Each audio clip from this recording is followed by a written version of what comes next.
Bank Nifty में आते हैं हम लोग। बैंक निफ्टी में देखिए, पिछला दिन जो था वो क्या था मैं आपको बता दूं। यहाँ पे बायर्स लोग थे मार्केट में, ठीक है, बिल्कुल प्रीवियस डे लो के आसपास। और प्रीवियस डे हाई में सेलर्स लोग थे। ये एक साइकोलॉजिकल जोन था 58,500 का।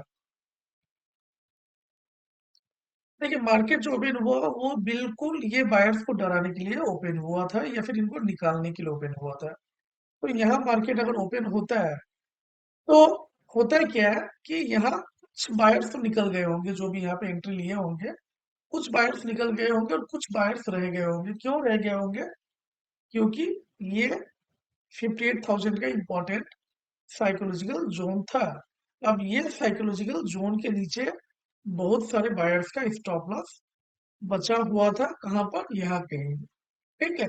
तो यहाँ पर भी मार्केट ओपन होने पर और ग्रीन कैंडल बनने पे जिन्होंने स्टॉप लॉस को यहाँ पे रखा हुआ था वो बच गए होंगे।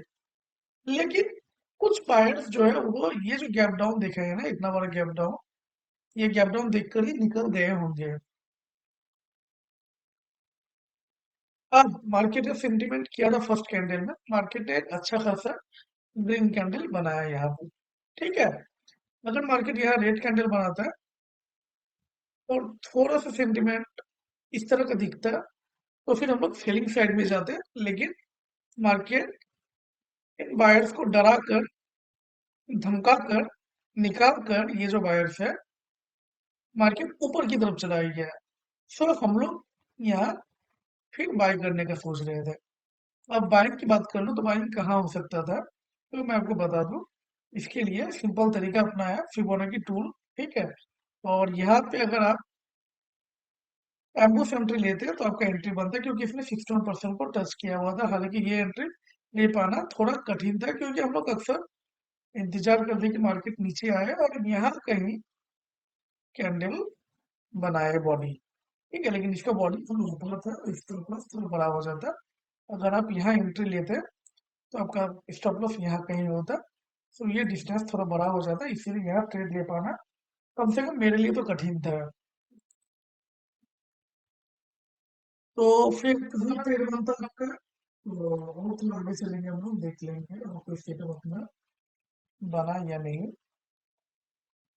हाँ जी, सेटअप की अगर बात कर लो तो सेटअप हमारा यहाँ बन चुका था 1014 या 1015 के कैंडल में। यहाँ अगर ट्रेड लिया जाता है तो मार्केट आपका स्टॉप लॉस को हिट करता है और हिट करने के बाद आपका टारगेट को अचीव करता है। तो ये था आज। ठीक है। इसके से आप कुछ कर नहीं सकते हो। सिंपल ट्रेड जहां आप ले रहे हो वहां मार्केट ने स्टॉप लॉस हिट किया है, और जहां थोड़ा सा टफ ट्रेड था वहां का स्टॉप लॉस बड़ा होता है। तो हमारा जो नियम है वो ये है कि स्टॉप लॉस हमारा छोटा रहे, या फिर आप एम्बूश एंट्री ले लेते थोड़ा रिस्क लेके तो आपका दिन अच्छा हो जाता है। निफ्टी की बात कर ले तो निफ्टी में हमें प्रीवियस डे हाई में सेलर्स लोग दिख रहे थे। 25,000 26,000 का साइकोलॉजिकल जोन भी था। सो यहाँ पे सेलर्स थे और हमारे जैसे रिटेल सेलर्स ही थे, क्योंकि रिटेल सेलर्स अक्सर साइकोलॉजिकल जोन से ही सेल या बाय करते हैं। बायर्स की बात कर लूँ, यहाँ पे बायर्स थे तो ये जो रिट्रेसमेंट हुआ है इस रिट्रेसमेंट में ये सब बायर्स निकल गए होंगे। हालांकि नीचे और भी कई सारे बायर्स बचे हुए थे, अगर हम लोग पिछला दिन चले तो।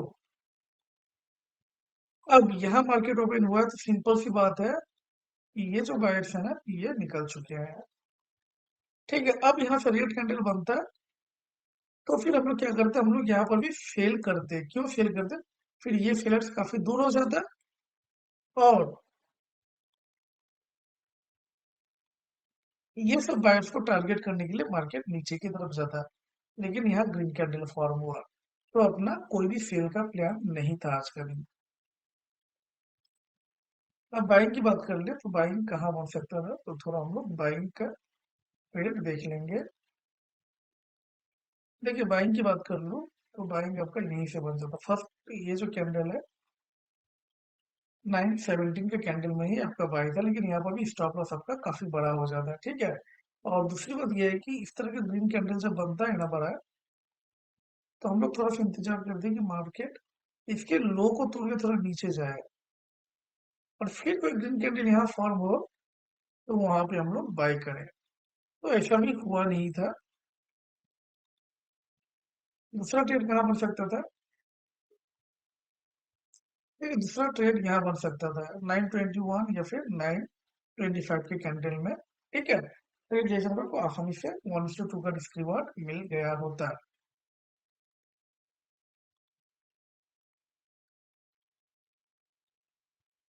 इसके अलावा अगर ट्रेड की बात कर ले तो यहाँ ट्रेड बन सकता था, लेकिन यहाँ पर भी बात वही है कि हम लोग थोड़ा सा इंतजार करते हैं मार्केट को सिर्फ तोड़ने के बाद ट्रेड को लेने का। तो खैर ये ट्रेड ना लेके ये ट्रेड लिया जा सकता था, ये ट्रेड में आसानी से 1:2 का इसके बाद मिल गया होता आज का दिन। सो मिलते हैं मंडे, तब तक के लिए धन्यवाद। जय हिंद।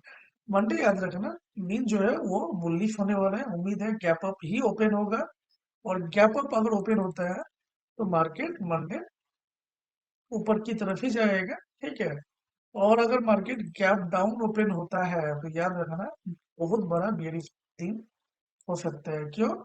क्योंकि आज का जो सेंटिमेंट है वो है बुलिश। ठीक है, यहाँ मार्केट काफी ऊपर ही है। अब जैसे मार्केट को अगर गैप डाउन मिल जाता है, मान लेते हैं यहाँ लगभग 100 150 पॉइंट का गैप डाउन मिलता है, तो याद रखना यहाँ जो भी बायर्स रहे होंगे ना, वो पैनिक करेंगे और सेल करेंगे। और जब वो सेल करेंगे तो मार्केट एक बार 25,500 के नीचे आ जाता है तो फिर हमें अच्छा खासा सेलिंग देखने को मिलेगा ड्यू टू ये जो बायर्स है इनके लिए, इनका भी स्टॉप लॉस हिट होना स्टार्ट हो जाएगा। तो इस चीज को आप मंडे थोड़ा माइंड में रखना। मिलते हैं मंडे। धन्यवाद।